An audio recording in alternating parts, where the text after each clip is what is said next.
The broadcast is now starting. All attendees are in listen-only mode. Hi, good afternoon, everyone. Thank you for joining us for today's webinar, Safety Assessments with the SLSI team, Essential Tools for Understanding and Improving Safety Culture. This is being brought to you today by the Short Line Safety Institute and the American Short Line and Regional Railroad Association. My name is Sabrina Weiss. I'm the Vice President of Education and Business Development for the Association. And before we begin, I want to let everyone know that we are recording this webinar. We will make the recording available to participants and on the Short Line Institute website after we're done here so that you can go back and review anything we've discussed today. To ensure quality audio for the recording, all attendees are on mute and you will only be able to hear our presenters speaking. If you have questions during the presentation, you may type them into the questions bar on your screen, and we will read through all the submitted questions at the end of the webinar. I want to thank today's presenters. First, we have Michael Long, Senior Safety and Operations Manager for the Short Line Safety Institute. And we also have with us J.R. Sampson, our Lead Coordinator Assessor. Unfortunately, Michelle Malsky, who is our Safety Programs Manager for the Short Line Safety Institute, had a last-minute conflict, and she is unable to join us. However, Mike assures me that he and JR are up to the task of handling this webinar all on their own. So I'm going to hand it off to Mike and we'll get started. Okay, thank you, Sabrina. The purpose of this webinar is to really discuss the safety culture assessment process. We're going to discuss what it is, the process involved, the scientifically developed through the processes involved, the steps of an assessment, how we do it from start to finish, how an assessment process is designed to help identify and define the 10 essential elements necessary for a strong commitment to safety culture. I should have had your picture up there as you were saying that. And the 10 elements that we use for a strong safety culture were developed by the U.S. Department of Transportation Safety Council. These 10 elements are: leadership is clearly committed to safety. The railroad practices continuous learning. Decisions demonstrate that safety is prioritized over competing demands. Reporting system and accountability are clearly defined. There's a safety-conscious work environment. Employees feel personally responsible for safety. There's open and effective communication across the railroad. Mutual trust is fostered between employees and the railroad. The railroad is fair and consistent in responding to safety concerns. And training and resources are available to support safety. I'll now go into each one of these 10 core elements and briefly describe them to you. The first one, leadership is clearly committed to safety. And the first part of that is the leadership of a railroad. And when we talk about leadership, we're talking about the executives, the presidents, the general managers, the people that really have the decision-making ability for a railroad. They must first model safety. You know, we've all heard the term, they must walk the talk, or they must walk the walk. They have to walk the walk. They have to set the example for their employees, because employees learn by following the examples set by their leaders. If they see the rules do not apply to their leadership, then they will naturally assume that the rules do not apply to them.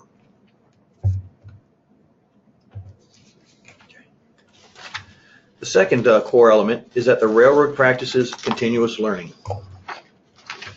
And two key elements of the continuous learning is, does the railroad provide a learning environment where the opportunities to improve safety are continuously sought out and implemented?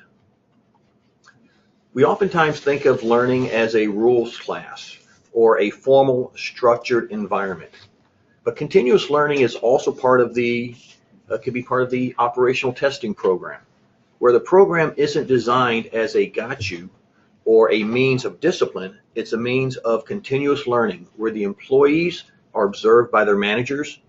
Managers go out and actually talk to the employees, congratulating them when they are working safely and in accordance with the rules, and then correcting them in a positive manner when rules non-conformance is observed.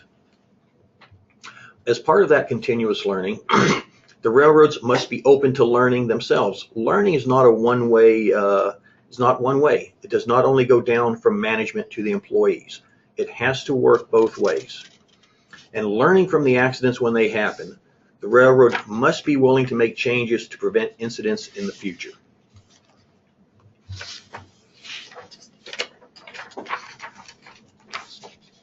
The third core element is that decisions demonstrate that safety is prioritized over competing demands.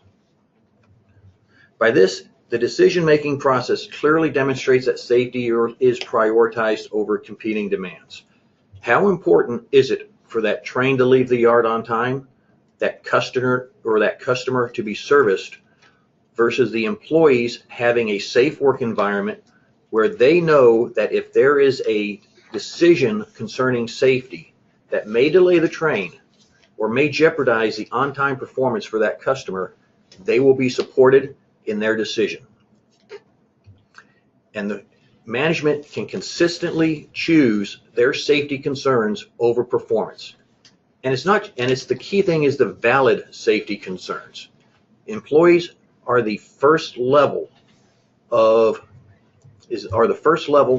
have to deal with safety and deal with the service to the customer.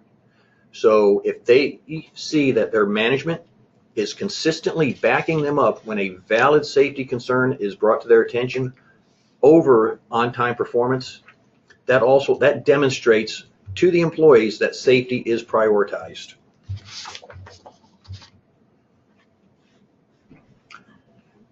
Next, element number 4, reporting system and accountability are clearly defined.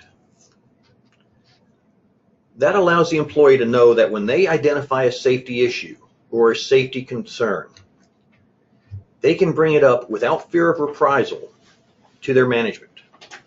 These safety issues can then be identified by management because they have been brought up by their employees, fully evaluated by management, looking at the safety concern from a risk-based perspective,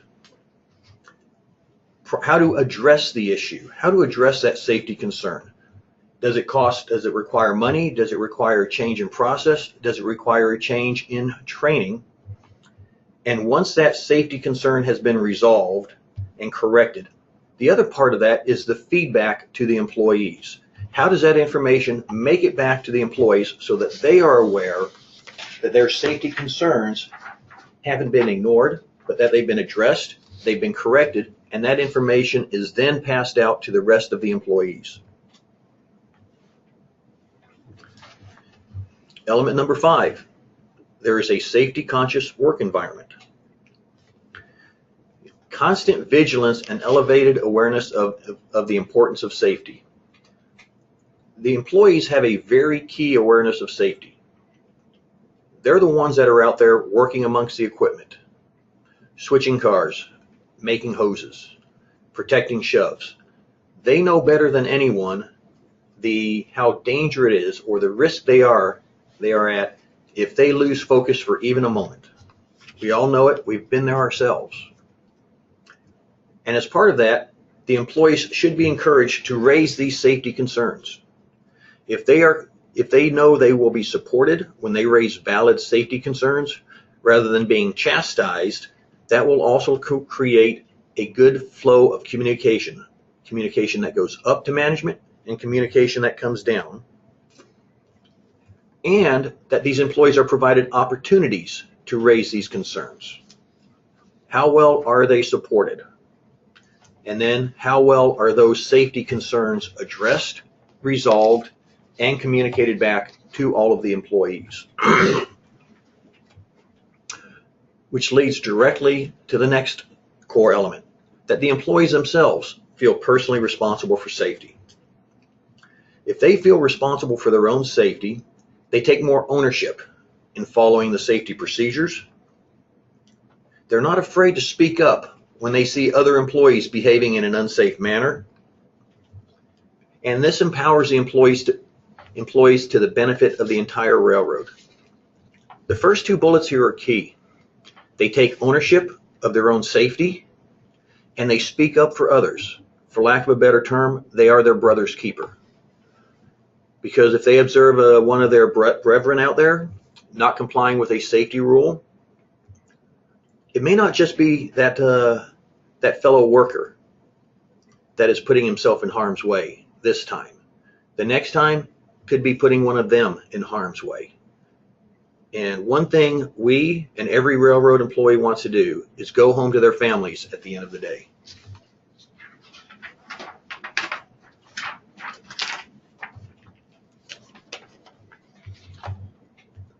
The seventh core element: there is open and effective communication across the railroad.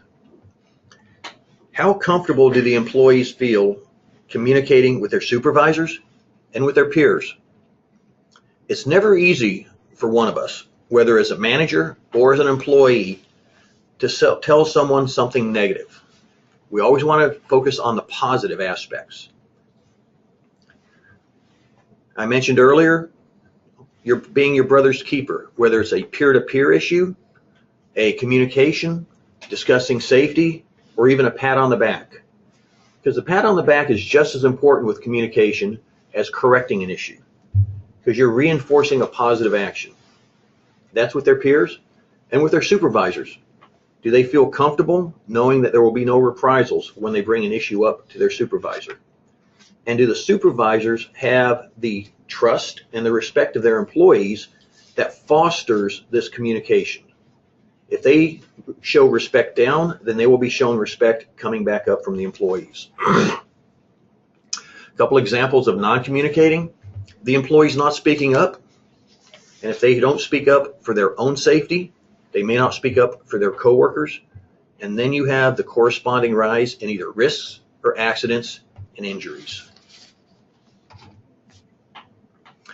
Number 8, mutual trust is fostered between the employees and the railroad. Trust is key. If you do not trust your employer, your railroad, or your managers, you're going to be walking around not trusting the entire process. Lack of trust can create doubt. Creates doubt in the safety of the operations, in the wisdom of the rules, in the integrity of the management. Trust is key, and trust is two ways. It supports safety by, again, facilitating open and honest communication, which we've already discussed, and minimizing the fears of reprisal. If you have that, you have employees who trust up and are trusted down. They are more likely to raise safety concerns, less feelings of insecurity, and feeling more empowered. Empowered to work safely, even if it may mean jeopardizing on-time performance. All of these will lead into the railroad being perceived as being fair and consistent in responding to safety concerns. So as you see, each one of these builds upon the other. One leads towards the other, towards the next. Is the railroad fair, just, and consistent? Do the employees feel free to raise safety concerns without fear of retaliation? Because one key thing we're talking about here is the employee's perception. We all know the saying, perception is reality, but the flip side of that is just as accurate. Reality is perception. If it's not seen both ways, fair and just going up and fair and consistent going down, you've lost your trust, you've lost the confidence in the railroad. And last but not least, something we all hear as former railroad managers or current railroad managers. Employees want more training, and we always have to balance the issue of training and resources. But training needs to come from a position of knowledge. We need to make sure all of the components that make up the safety of the system. Do you have the tools and equipment available to the employees? Do you have the personnel, the procedures, and resources? Are they adequate for the safe performance of the railroad? And tools and equipment may not just be a brake stick or a knuckle bar. Do they have the proper training, the education the knowledge, the experience. Do you have experienced instructors to teach the employees how to work safe? And if they are working safe, do they have the support to work safe? In the next couple of years, we also have 49 CFR Part 243 coming up. We have the training regulation, as the shortcut is known. This will have a significant effect on how we as an industry train our employees, document that training, and also document the qualification of our instructors. So those are, in a nutshell, the 10 key elements, or the 10 core elements of a strong safety culture. Now, at this point, I'm going to turn it over to JR, and he will discuss the procedures for how a safety culture assessment is conducted. So JR, hopefully you're there. We can hear you now. Very good. Good afternoon, everyone. I'm glad that you attended. We'll get away from my face so you don't have to tolerate that. Whenever we started developing the assessment process, we determined that we would look at the definition of a very strong safety culture as being the shared values, actions, and behaviors that demonstrate a commitment to safety over competing goals and demands. Whenever we come to a property to do an assessment, that assessment is based on the 10 core elements that you just heard Michael discuss. Whenever we are assessing the level of strength of each of those elements, we're doing that by accumulating data or arranging our views based on the values, the actions, and the behaviors that we see on that particular property, and whether or not they are demonstrating commitment to safety over competing goals and demands. That's what we're there for. While we're doing this, we're considering whether that railroad is in compliance or in conformance. You've heard all of your career that a railroad has to comply. Compliance and conformance are actually synonyms, but for the sake of this program, we gave them each a little added definition. To us, compliance is always what we see that is measured against an immovable standard. And because the standard cannot change, then the behavior must.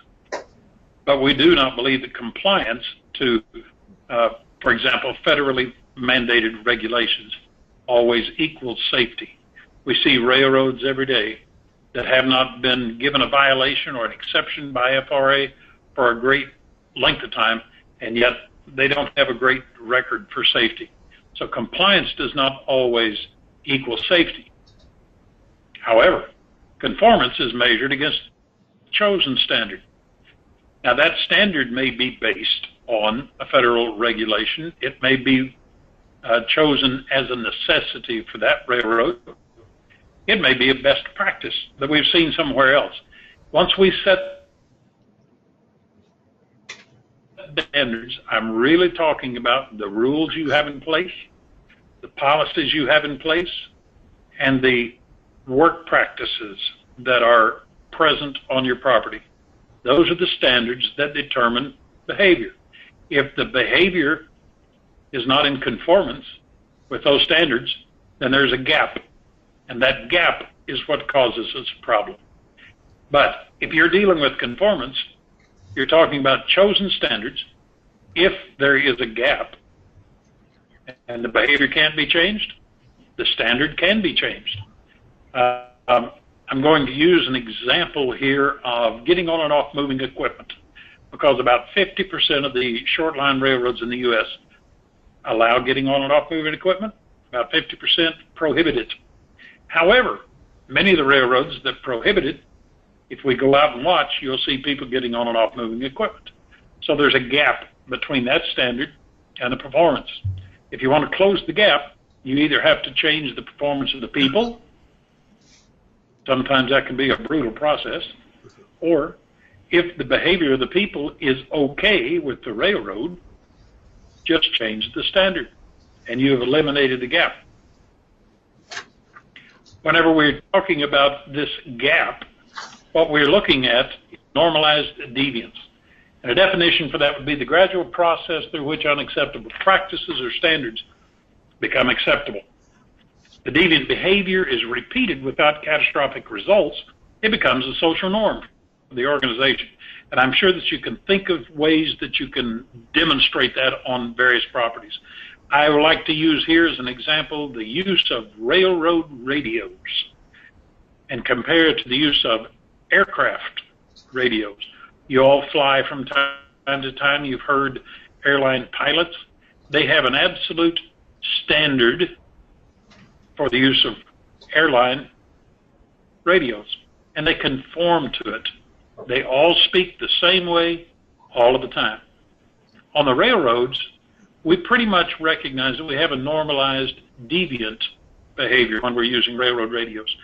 They don't comply with the standards exactly as they're set out by the FRA, but it has become acceptable through the organization and no one says much about it anymore.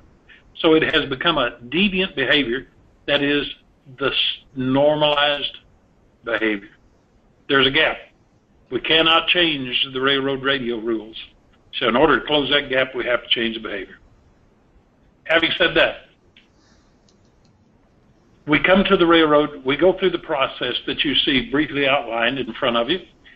During this process, we are a team of assessors.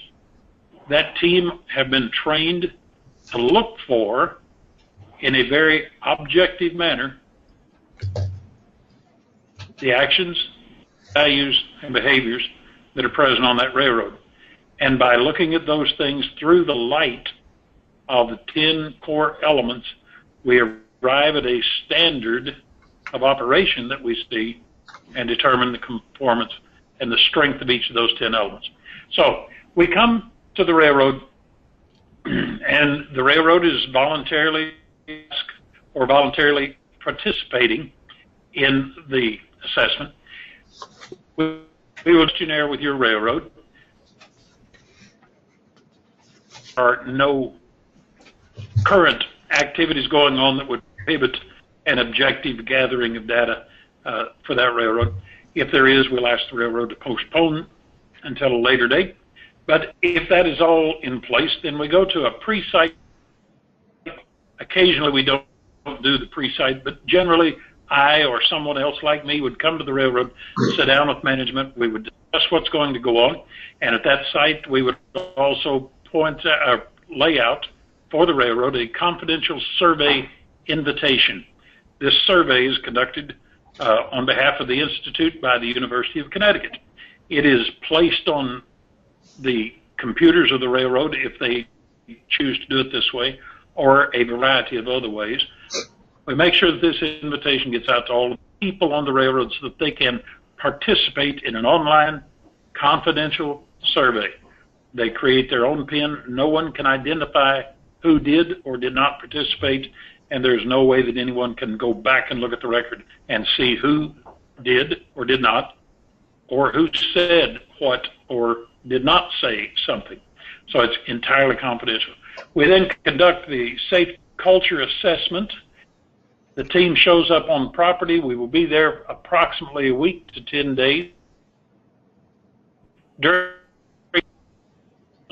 on property at the review and the survey results, we give a report as to what has, and we tell what our findings are, and we lay out a number of opportunities for improvement. After that has been done, we would offer follow-up and continuous training. We would offer to work with that railroad in any way that they would like for us to, and offer a survey that would be done some months later to determine if that there has been a change take place in the safety culture of that railroad. During the site visits, safety culture process, the kickoff meeting, the assessment team meet with the railroad to explain what is going to be taking place. We ask the commitment that there will be no negative discipline for anything that's disturbed by the assessment, and the violation and the railroad took a discipline against that individual in a punitive matter, you know how railroad communications are. It would be all over the nation before long. No one would ever want to see us again. So we ask that the railroads commit to no negative discipline during the period of time that we're there. The railroad invites anyone that they wish to attend this kickoff meeting, top-level management, middle-level managers, supervisors, whoever you want. In this meeting, we encourage any questions from the railroad regarding what to expect. This railroad meeting for the kickoff will only take about 30 to 45 minutes. We'll make a safety document and hope that they allow us to look at the documents for emergency response plan, engineering programs, continuous welded rail programs. When we look at these, we are not looking at them to make sure that everything is in them that's supposed to be. The evaluation of the documents is graded and later during the final assessment. This process will take from 1 to 3 hours. And what we're doing is making sure the documents that someone has been paying attention to and maintaining the activities that are required by those documents. So that's what they're graded on, not necessarily the content. If we find things that tell us to look deeper, that this document may not be in what it needs to be, we would point that out and offer to work with the railroad to go through some of those documents. We're not there reviewing them, we're inventorying them. After that, we go out and do some field observations of the work practices that are present. We observe people working in their environment, and this is not an audit. It is not operational testing. We do not give pass-fail to anyone. We are looking to make a determination as to whether there is general conformance or if there is normalized deviated practices present on that property. We would like to have a guide from the railroad during most of this portion of time. If the management team on that railroad is comfortable, we would actually like to have someone from the ranks of the employees who is seen as a respected person among the workers, not seen as a threat. All of you know that sometimes behavior changes when a manager is among them. This will take 1 or 2 days depending on the number of railroads and how far we have to go to see the work activities. The individual interviews will take up the bulk of the time. 2 to 4 days are generally dedicated to individual interviews. A select number of interviews. Managers and senior managers will be interviewed. Now, we've selected a percentage of the total population of the railroad's employees, and we look at it with a purposive sampling mind. We're looking at various crafts, the position that they're in, length of service, sometimes the age of the person. We're looking at this with a specific intent to gather a good cross-sample of everyone that works for the railroad. Some railroads would like for us to interview everybody. We simply don't have time to do that because it takes approximately an hour and a half for each interview to be conducted. And if you do 6 in a day, you can see that that constitutes a complete day. Scripted interviews are conducted with each individual. One person does the interview, a second assessor is taking notes, and there may also be an observer in the room from our group. They're completely confidential. Data is kept absolutely confidential during its usefulness, and then even the notes are destroyed.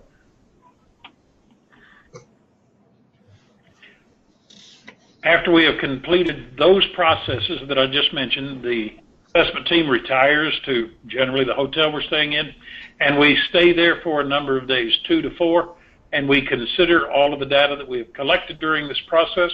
We determine from an objective view how it has measured the strength of the 10 core elements, and we develop that into a final report based on those 10 elements. The attendees are invited, the railroad is invited to bring people from the railroad to a close-off meeting. And the railroad is encouraged to have attendees there that would be at least as inclusive as the kickoff meeting was. And the railroad, again, is free to add or delete anyone on their property from this meeting. We will discuss the findings and report the areas of opportunity. This final report has been written. It is shared with the railroad during this meeting, but it is not left with them in a physical sense. The railroad, we encourage you to take notes during this process, but the report itself is taken back. We take that to the legal department at ASLRRA. They make a legal review of it, and then there's a team that looks at it for grammatical effect. The railroad is asked to give feedback to the assessment team regarding their perception of the process, what they find of value, what they might suggest that we do in a better manner.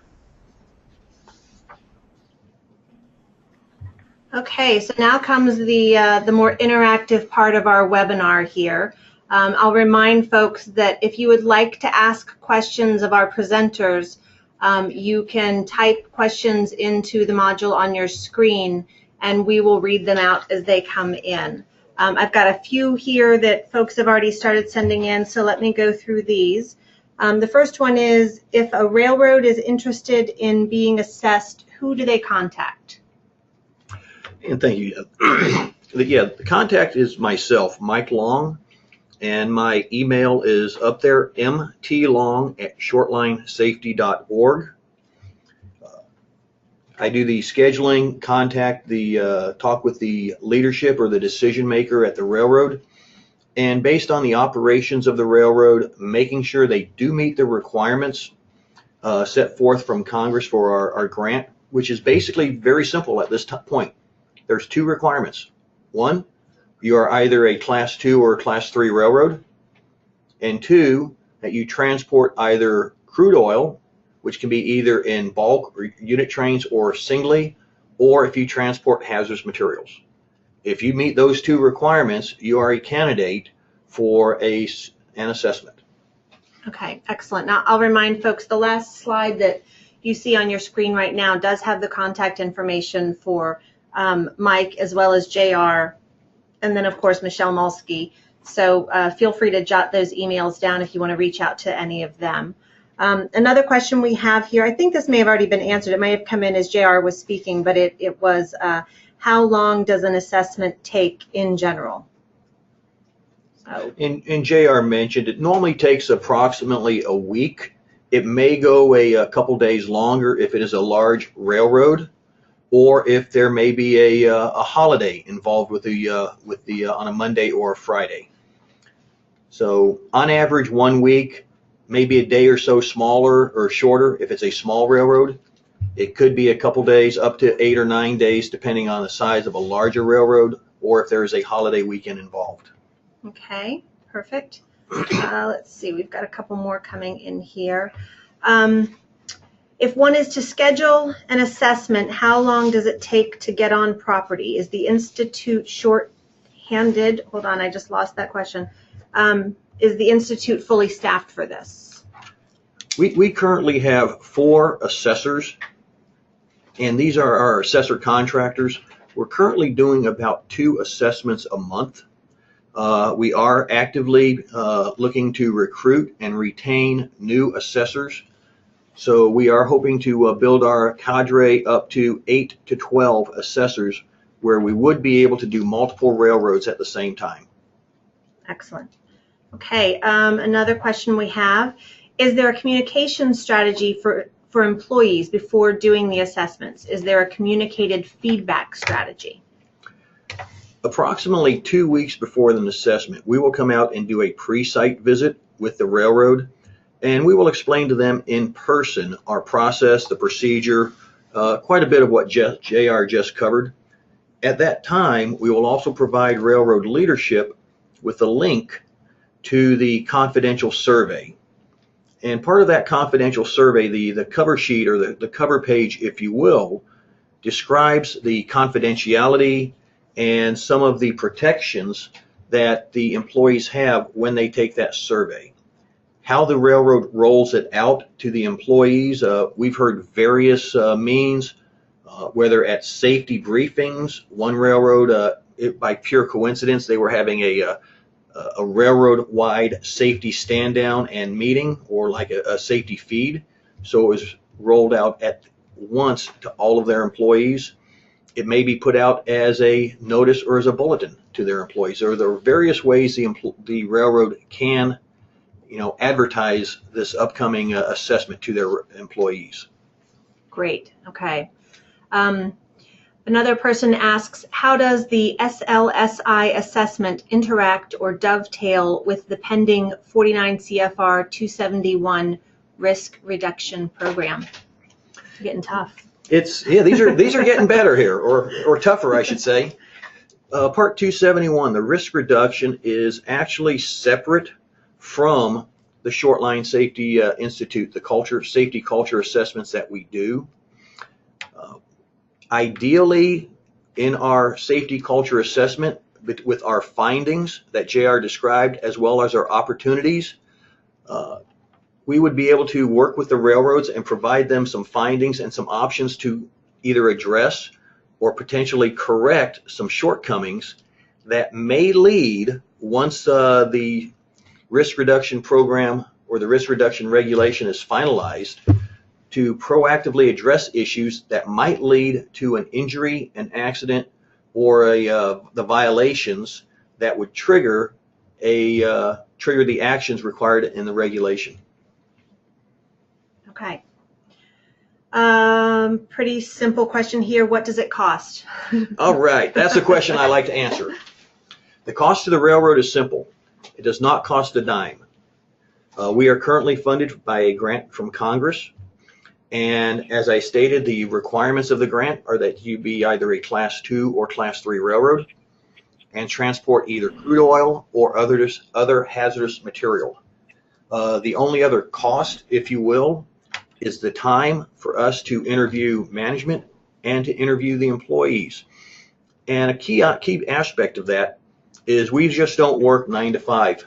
If you have employees coming on duty early, 3, 4, 5 in the morning, we will be there. We will work around your schedule, your on-duty locations, and we have shown up at 5 a.m. to do interviews. Also, railroads that have third trick, we've been there at midnight. So we will work around your schedule to minimize impact on the operation. Excellent. Michael, I might also add, while we're on property, we also have made it a policy that we do not accept anything from the railroad that has any value while we're there. In other words, you can't even take us out to eat, so it doesn't even cost you food. Now, we do ask you to have a coffee pot and some coffee available for me. And me. So any of the other assessors, that doesn't apply, but strictly to Mike and JR, there must be coffee. I think we're all pretty much coffee drinkers. Okay. All right. So that's universal then. One quick question. So what if we don't haul crude or hazmat? Is there a waiting list for other railroads down the road? If you, the wait list right now, we are currently, I'll use the term booked, if you will, through August. And that is with the current staffing of 4 safety assessors that we have. As we bring on more, which we are in the process of, we will be able to concurrently run assessments. So right now, I've got most of September and the rest of this year open for the railroads that are interested. And again, if you're interested, either email me. The quicker you email me, I will get back to you very quickly because that is a priority. And again, we understand the busy times of the year based on operational tempo. Whether short line hauls a lot of grain or agricultural products, in the next couple months, the operational tempo may not support us.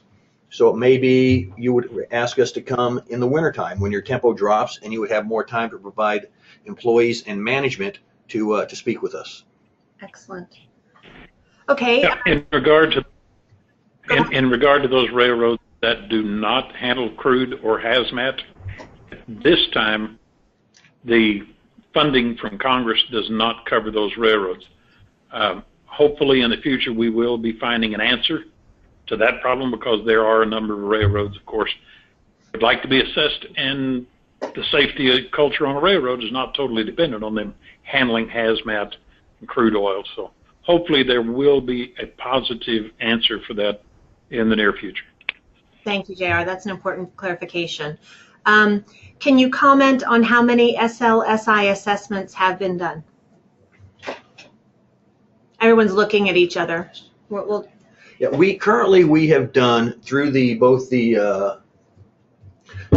pilot program, which was in 2015, and the programs we have done, or the assessments we've done this year, we are at approximately 11, and I believe I have another 6 on the books in the next 2.5 months or so.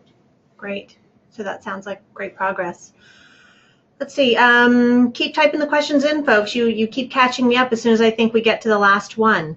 Can you explain some of the tools and training packages that are or will be available to enhance specific deficiencies in safety culture elements? JR, I'll let you handle this one. You are the expert here. Uh-oh. If I'm level, we have a long ways to go, but fortunately we are in the process of developing those kinds of things. Once we get through this rush of hiring, training, and fulfilling the commitment we have right now, hopefully I will be spending more time with the Safety and Training Committee and asking them to assist in developing a number of the kinds of tools and resources that railroads are asking for. So the things that you need, we need to know about. If they're not already available, we need to go about developing those things, and it needs to be done from a collective, professional basis. So that's one of the objectives in building the various pillars of the Institute. We currently have, as most of you would be aware, at the Short Line Association, programs for engineer qualification requirements, for conductors, bridge works. There's any number of things, drug and alcohol programs. There's a lot of that kind of thing. What we are going to need is to find out what kind of training curriculums the railroads need. For example, middle manager training programs. That, to me, is one of the key elements in the success of railroads. So that kind of tools we're in the process of developing. We need to know more about what you folks need. Yeah, and I would add to what JR just said there, and if you have suggestions, or if you already know that there are some tools or sample programs, that sort of thing that you need, please reach out to Michelle. Her email is up on your screen. She's sort of taking the lead in compiling some information and getting some feedback from railroads. Feel free to reach out to me as well. My information's on the screen at the bottom there, because this is one of the things that we're working on, is compiling these resources and making them available to railroads as we get them. Looking to see if we've got any more questions here. I mean, there's another question sort of, I guess, asking for clarification about the statement is, so a railroad has to haul crude or hazmat in order to be assessed, and is there a certain amount of hazmat? Is there sort of a minimum that needs to be hauled in order for them to qualify? Not according to the language in the grant from Congress. It merely states transport either crude oil or hazardous materials.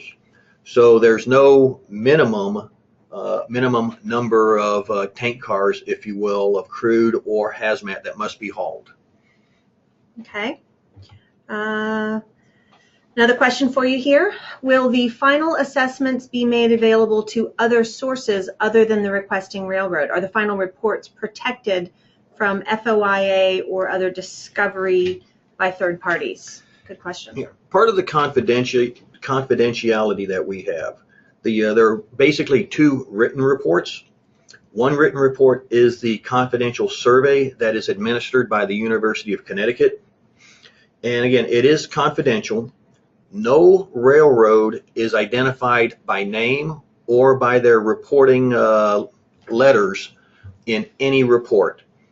We have a random generated four-letter name, if you will, that is the only reference to the railroad that is generated. So if a report happened to fall out of one of your pockets and onto the street, no one would know which railroad it applied to. As for our final written report, again, your railroad name is not on there, merely the 4-digit randomly generated identifier is on there. So again, if it fell out, it would not be identifiable specifically to your railroad. As for the question of either discovery or FOIA, it would be discovery because this is your document. We write the report in such a manner, one, it's not identifiable by name, and two, we look at the observations or our findings and your opportunities for improvement. And we write them in such a way where the railroad has the opportunity and the understanding to know what we're describing, what our findings were, and the opportunities for improvement. However, we do not at any point state that the railroad should take an action. We say you could take an action which may result in, which we try to hope would limit any kind of opportunity or misopportunity, if you want to use that term, for them to be discovered and used in any kind of pending litigation. Excellent. I have a request here asking if we can get copies of the slides. And I think we've made copies of the slides for the presentations available for the previous Institute webinars. I'll double check with Michelle on that to confirm it. But because we're recording the webinar, I know that the recorded webinar that's showing the slides will be available to everyone after this. So definitely the webinar, and if Michelle confirms that the slides can be attached, when we send out the link for the webinar, we can send the slides as an attachment as well. Okay. Okay. Do we have any other, JR, did you have anything to add to what we've said here? Any other comments that you want to make before we wrap up? No, I really don't. Appreciate everyone giving your time to and interest to the program. Okay. Any other comments? No, again, thank you for your time. And if you have interest, whether it's curiosity interest or significant interest in having an assessment done, please contact me. You have my my information. My email is there, mtlong@shortlinesafety.org. Thank you. Of course, you did that the minute I switched the slide, so I apologize for that. That covers all of our questions today, folks. If you think of any additional questions or issues that you would like to discuss with our presenters, please feel free to contact them directly or by phone. If you would like to provide feedback on webinars, suggest topics for future Shortline Safety Institute webinars or ASL-RRA webinars, please feel free to contact me directly. Again, it's swaiss, SWAISS, @aslrra.org. Thank you all for joining us for today's webinar, and have a great afternoon.